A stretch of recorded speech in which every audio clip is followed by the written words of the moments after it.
¿Qué es el cyberpunk? ¿Es solo un movimiento estético o hay mucho más allá de eso? Bueno, justamente hoy no solo vine a hablar de cyberpunk, sino también de transhumanismo.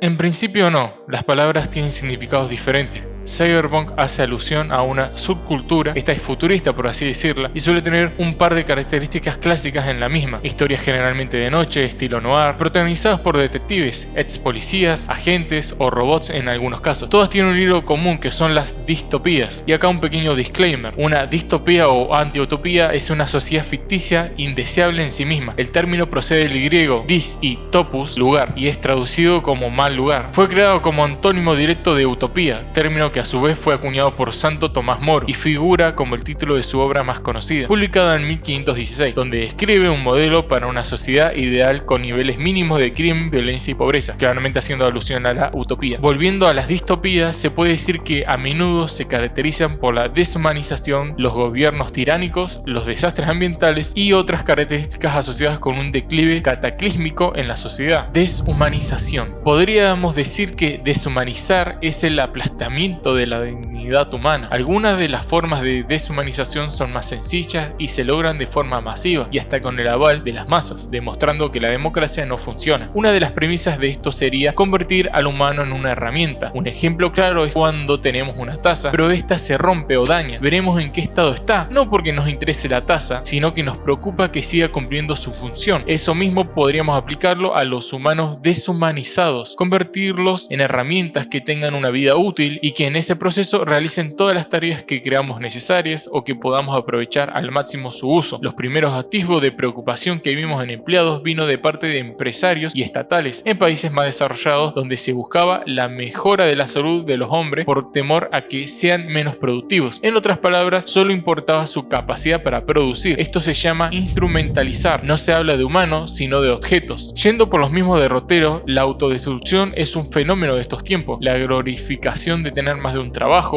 alabar la capacidad de explotarse a sí mismo, lo único que logra es que el individuo esté solo. Esta ilusión de meta superadora donde estás dándolo todo, quedándote sin energías para alcanzar un rédito material y económico superior, termina trayendo más problemas no solo a la salud del individuo, sino a un problema de natalidad al país. Si el individuo solo se preocupa por trabajar y agotar todas sus energías en 2 trabajos o más, no tiene tiempo para las situaciones mundanas o cotidianas, lo que termina logrando una especie de atomización del mismo. No logra conectar con otras personas y solo vive para su trabajo, por ende parece que no encaja en la sociedad y si llegara a relajar un poco, creería que no se merece nada de lo bueno de la vida, que si no se esfuerza al máximo significa que no quiere ser mejor y que estará destinado al fracaso. De este modo podemos introducirnos en el transhumanismo y poder entenderlo mejor. Transhumanismo. El transhumanismo es un movimiento cultural e intelectual internacional que tiene como eventual objetivo transformar la condición humana mediante el desarrollo y fabricación de tecnología ampliamente disponibles que mejoren las capacidades humanas, tanto a nivel físico como psicológico e intelectual. El transhumanismo tiene como base 3 características que el humano siempre ha querido mejorar, por lo menos el humano moderno. O eso es una equivocación y es así desde el principio de los tiempos. Super longevidad. Yo prefiero renombrarla como inmortalidad. Para hacerlo más simple, para los transhumanistas, el envejecimiento es una enfermedad. Así lo sostiene el gerontólogo Aubrey de Grey, que trabaja en medicina regenerativa para detener y revertir este proceso. Para los mismos y de Grey, los humanos deben tener el derecho de poder decir cuánto queremos vivir. Superinteligencia. También podremos llamarla conocimiento infinito o inteligencia modular, ya que hace alusión a que el propio ser humano adecue su conocimiento en la forma que le plazca. Podemos llegar a instalarnos en el cerebro lo que desea o lo que le haga falta en ese momento para poder continuar con algún proyecto o un menester de urgencia. Dicho con otras palabras, una fusión de humano-máquina aprovechando a las computadoras para lograr una mejora sustancial. También se podría mejorar las experiencias cognitivas y sensoriales del mismo cerebro con dichas mejoras, superando límites que de otra manera sería imposible. Super bienestar, lo que podríamos nombrar como paz absoluta. Para David Pearce no tendría sentido llegar a alcanzar las 2 metas anteriores con una vida cotidiana y visceral. La evolución biológica es dolorosa, conlleva sufrimiento, por eso los mismos optan por un proyecto abolicionista que busca la abolición del sufrimiento humano a través de la modificación genética. Pierce complementa el proyecto con un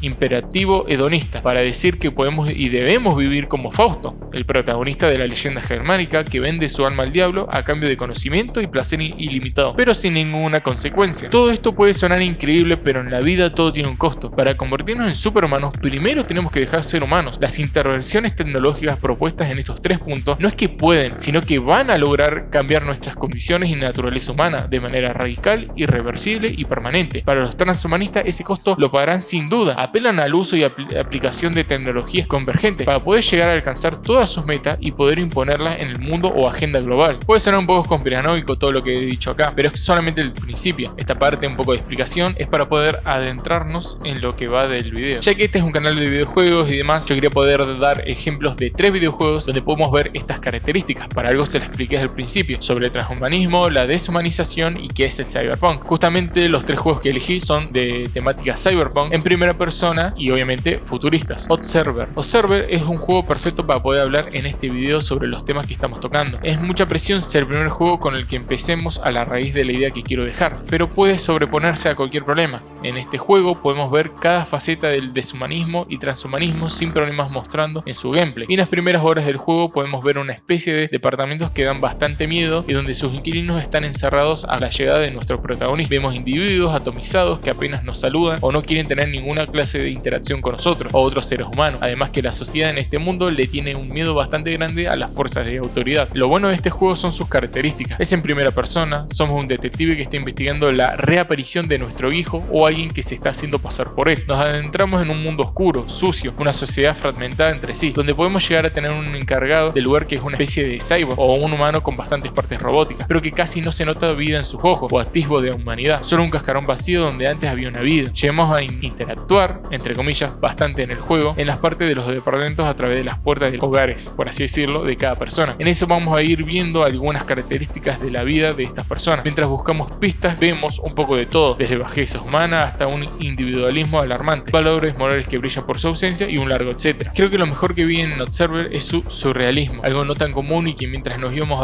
adentrando más en la historia me hacía agarrar una angustia bastante grande, principalmente porque soy muy cagón con los juegos de terror, ya que Observer es un juego de terror y ese punto es genial, por lo que creo que lo utiliza para poder mostrar una sociedad más real en este mundo. El terror es algo que nos atraviesa trascendentalmente a todos los humanos. En este punto mi observación sería que en un mundo real no llegarías a los departamentos con una pistola en mano amenazando a todos los inquilinos, sino que tendrías que averiguar qué pasó de la manera que nos muestra el juego, haciendo preguntas, buscando pistas. Realmente es una inmersión bastante realista a diferencia de otros juegos. Además podemos llegar a explorar la psiquis de los diferentes personajes a los cuales nos podemos poner a hurgar en sus mentes y ver cómo es una sociedad sin valores, tiene todos los números sacados como para perecer o ser reemplazados por máquinas que hagan menos desorden que nosotros mismos. ¿Pero a qué me refiero con esto? Bueno, el título del juego no es solo por marketing, sino que es porque los detectives en este mundo son eso, observadores, personas que pueden hurgar en las mentes de las víctimas o criminales para poder conseguir pruebas, evidencias, declaraciones, todo lo que haga falta. En el juego esto no se explica, pero supongo que el gobierno tiene pleno derecho a poder violar la privacidad de las mentes de las personas en pos de una mejor seguridad y un largo etcétera. Es en este punto que todo lo extraño del mundo, apenas empezás el juego, cobra sentido. Todas las personas en los departamentos nos trataban como si fuéramos de la KGB. Es porque justamente podemos llegar a hurgar en sus mentes, descubrir todas sus perversiones si tuvieran o secretos más íntimos. Es algo que da miedo. Imagínate que un día por alguna razón cometes una infracción y viviéramos en una sociedad algo parecida a la de Observer. Bajo una ley o cláusula te dirían que pueden hurgar tu mente aunque te resistas y averiguar si tenés algo que ver con la presunta infracción o algún crimen más grave. ¿Todo esto es una imaginación sin límites o es una advertencia de lo que podía llegar a pasar en el futuro? Deus Ex. Deus Ex es una obra maestra. En el mundo de los videojuegos salió en el 2000 para el PC y desde entonces se convirtió en un referente. Hablando del gameplay, un aspecto a destacar de estos juegos es que nos dan las posibilidades de poder afrontar los problemas típicos de los videojuegos con una lógica de mundo real. Si hay una puerta cerrada, siempre vamos a poder encontrar una ventana para poder abrirla. Esto es por el diseño de niveles que se hace pensando en esto. Ya hablando un poco más sobre su historia o algunos atisbos de su sociedad, podríamos decir que la sociedad que vemos en los diferentes Deus Ex son estándar con respecto a las distopías. En el primer juego tenemos una crisis económica que además se ve empeorada por una pandemia ideada por los personajes que mueven los hilos en el juego. Dicha pandemia es creada para poder reducir a la población y hacer rico a las multinacionales que tendrían una cura milagrosa y así extorsionar a las personas que quieran poder obtenerla. ¿Pero a qué? ¿Me habré copiado algún panfleto, alguna noticia que haya salido en estos días? ¿O DOS estuvo adelantado como 20 años a lo que iba a pasar ahora? En Human Revolution tenemos que averiguar qué pasó con nuestra pareja que parece estar muerta o desaparecida a manos de terroristas. Me pregunto si serán antifas. Bueno, aumentados que buscan alguna especie de investigación. La mayoría de juegos hablan de luchas conspiranoicas contra los dueños de los poderes fácticos y distopías con grandes paralelismos a la realidad. Algo que siempre me llamó mucho la atención de DOS es su complejo de Dios y Mesías en sus villanos. Esa habilidad para poder declarar que ellos son los únicos que pueden guiar a la sociedad a su mejora, superación o siguiente nivel. Escuchándolo podría sonar como el discurso estándar de cualquier villano de videojuegos, pero estos son diferentes. Otros villanos en el mundo de los videojuegos solo buscan la destrucción, pero estos quieren llegar a moldear o remoldear a la sociedad. Y eso hablando solo de los villanos principales. También tenemos el tema de instrumentalización de los villanos menores de algunos de sus títulos, que directamente solo son meras herramientas de sus dueños para poder llegar a completar sus planes. No importa si en el transcurso mueren o son sacrificados como ganado. Estos son los peligros de la experimentación humana en laboratorio, la pérdida de moral y valores, superar cualquier límite posible en pos de un progreso superior y superador. Obviamente, como hablamos de algo ficticio, podría quedarse en eso nomás, pero DOS, aunque parezca increíble, fue pionero en querer contar una historia bastante madura y que muestra algunos problemas del día de hoy. Las pandemias y cómo las multinacionales quieren controlar a la población, la natalidad o directamente reducir a la población si eso no trae ningún beneficio a sus negocios, el tema de cómo los humanos vamos a ir siendo reemplazados por máquinas automatizadas, y en estas historias directamente no se busca una solución intermedia para una salida de estos trabajos para los humanos, generando guetos y una desocupación alarmante. Este punto podría ser el menos real con respecto al mundo en el que vivimos, aunque quieran o no, los políticos necesitan por ahora de los humanos, pero ¿hasta dónde podría ser eso? Si llegan los robots o autómatas un día a crear conciencia solos o nosotros darles la misma, ¿tienen que tener derechos? ¿Tenemos que ser dioses y creadores déspotas con ellos? ¿Podrían votar? ¿Ser libres? ¿Tener una casa? ¿Podrían darle la habilidad de poder tener hijos entre ellos o entre un robot y un humano? ¿Qué tenemos que hacer en ese caso? Sabiendo que la democracia no funciona, ¿podríamos pensar que es cuestión de tiempo para que llegue la izquierda o algún político que quiera pedir el voto de los robots por sobre el de los humanos? Pero para mí el tema más tétrico de esta historia es la atomización del individuo. Desde ya que hayan experimentado con nuestro protagonista, J.C. Denton, Anna Jensen, Alex D, en diferentes títulos, nos muestran los peligros de esto, lo vacío que pueden llegar a ser sus vidas o directamente el poco libre albedrío que tienen estos mismos. No así su juego, es una gran ironía, ya que DOS habla de un mundo sin libertades, pero nosotros somos libres de acabar el juego como queramos. Cyberpunk 2077. Cyberpunk 2077 es una adaptación de un juego de mesa creado en 1988 por Mike Pondsmith. Fue un referente de la cultura cyberpunk y lo sigue siendo hasta el día de hoy, más cuando los creadores de The Witcher se hicieron con los derechos del mismo para poder adaptarlo. Cyberpunk 2077 es DOS con esteroides y hecho con todo el músculo tecnológico actual. Por lo mismo, podremos ver en primera mano cómo podría ser una sociedad en un futuro, donde la violencia, chantaje, la ley del más fuerte y la deshumanización son reinas imperantes del día a día. Parafraseando el creador del juego de mesa, creé el juego como una advertencia de cómo podría llegar a ser el mundo. La historia del juego nos cuenta en los años 80 en Estados Unidos, donde un grupo de organizaciones nacionales conocidas como los Cuatro dieron un golpe de estado silencioso y tomaron el control del país. Estos eran el FBI, la NSA, la DEA y la CIA. Después de varias decisiones económicas ocurrió una crisis que movió al país hasta sus cimientos, pero también afectó a la economía global. En esto, uno de los estados de América se quiso separar de Estados Unidos, llamándose los Estados Libres de California, que es donde queda Night City, lugar donde se desarrolla el juego. En este punto podemos ver todos los problemas en esta distopía: separatismo, corrupción inmensa en el gobierno, problemas económicos que terminan logrando que el país quede quebrado y tenerse que arrodillar ante las multinacionales, que aprovecharon el espacio de poder y liderazgo del gobierno para poder empezar a vender sus productos de partes cibernéticas de una manera más masiva, ya no solo acaparando el mercado industrial, sino también el mercado cotidiano, donde empezar a colocarse partes cibernéticas pasó de algo necesario, en algún caso puntual, a convertirse en una moda, logrando que la humanidad de las personas se viera increíblemente afectada, hasta con enfermedades por el uso exagerado de partes cibernéticas.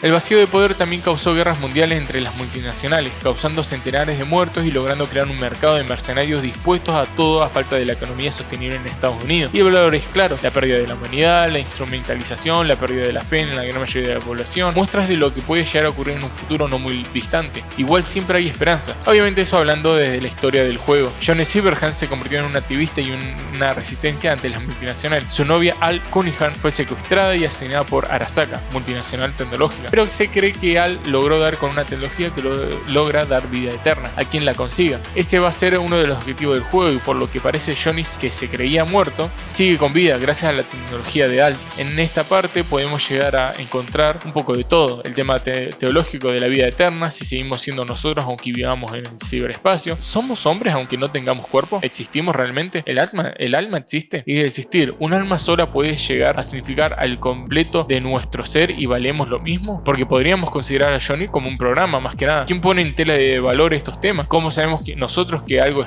es real y tiene sustancia? Un programa que pueda digitalizarnos, por así decirlo, puede representar los millones de conexiones que tiene el cerebro humano. ¿Seríamos una copia fiel o podría haber fallas? Esas son preguntas que Cyberpunk tendrá que respondernos. Es muy interesante el viaje que se avecina sobre nuestros teclados y ratones. Es algo que siempre me preguntaba de más joven. ¿A qué vinimos a este mundo? ¿Realmente existimos? ¿Vivimos en un sistema cibernético y estamos realmente dormidos? ¿Nunca tuvieron esa sensación de realmente despertarse un día como un sacudón que nos movía desde nuestros cimientos? Ya acá estoy llegando al final del video. No sé cómo va a quedar, si va a tener muchos cambios o no. Espero que quede bien. Realmente es un video en el que realmente me esforcé. Pero creo que antes de la reflexión final, lo que sacamos de estos juegos es que son una advertencia, inspirados por múltiples medios de entretenimiento, cómics, películas, series, animes, etc. Todas han influido en que vayamos asimilando todos estos movimientos. ¿Son culpables o un mero instrumento? ¿Tienen la responsabilidad o el propio humano quiere consumir estos productos porque inconscientemente busca su propia autodestrucción? ¿Es así por definición el hombre o fue influenciado desde el iluminismo para poder acabar con los valores tradicionales y así corromper las almas de la humanidad? Creo que lo que más me asusta de todo esto es la sistematización del individuo, el control de masas y población, que un día los grupos fácticos que quieran controlar el poder se levanten con ganas de volver estéril a gran parte de la población y tal vez no poder escapar. Al final nos han llevado a convertirnos en simple números de nuestras vidas. Y otra pregunta, ¿son realmente de nuestras vidas o estamos viviendo de acuerdo a un plan mayor ideado por globalistas que quieren moldear al hombre y que no se detendrán ante nadie? Aunque suene loco, jugar estos videojuegos me hace feliz, no porque no tenga miedo de lo que podría pasar, sino porque hasta no hace mucho tiempo solo pensamos que no era posible que eso ocurriera, que era imposible. ¿Cómo vas a pensar que realmente alguien por un accidente de trabajo se convirtiera en un soldado o cyborg y lo utilizarían como espía de corporaciones? Es imposible que un país quiebre y multinacionales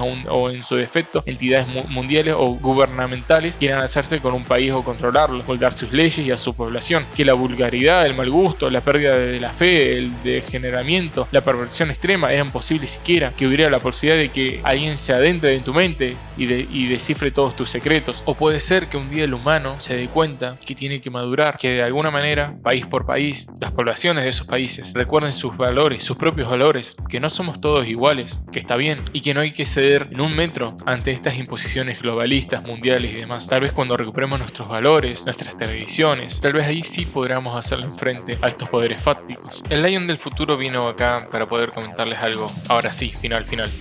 Puede ser que no haya dado muchas respuestas, sino más preguntas que otra cosa, y me disculpo por eso, pero no vine a dar justamente las respuestas editando esto, sino como una pequeña explicación o reflexión. Yo no le puedo dar muchas respuestas porque desde mi punto de vista, desde un punto de vista de enriquecimiento propio de cada uno, son preguntas filosóficas, la mayoría que hicimos en esta parte final del video, así que sí, puedo llegar a capacitar de dar un atisbo de respuesta. No sé si sería justamente lo que podrían estar buscando o podría ser un poco insatisfactorio, así que más que nada me pasaba para darles como esa puntilla final sobre qué son estas preguntas y cuáles podrían ser las respuestas. Creo que hay diferentes autores filosóficos y hay varios que son argentinos, y ahí es cuando viene la reflexión final. Mi pregunta final sería si desapareceremos o un día llegaremos a vivir en paz entre humanos e IA, o estamos destinados a ser reemplazados por las máquinas. ¿Llegará el día en el que nos enamoremos de las mismas? ¿Podría ser? ¿Podríamos llegar a tener una relación con una IA? Tal vez la pregunta no es si es posible, sino cuándo.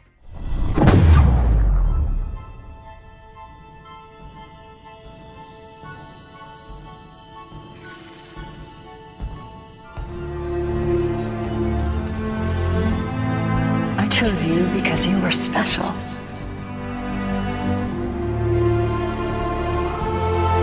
I knew we would be perfect together. And I was right.